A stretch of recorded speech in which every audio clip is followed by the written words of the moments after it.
fora nós dois, acho que não tem mais ninguém pescando. Eu pesquei já bastante. Não, pegou a piaba. Eu tava pegando uns golfinhos, tubarão. Você pegou foi a horta. Teve uma hora que a orca puxou.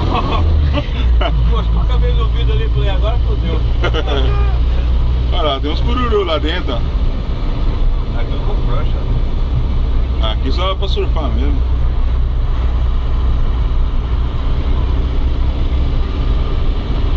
Vou mostrar pros meus netos quando eu vim com meu amigo Mário buscar um Citroën que eu vi numa foto.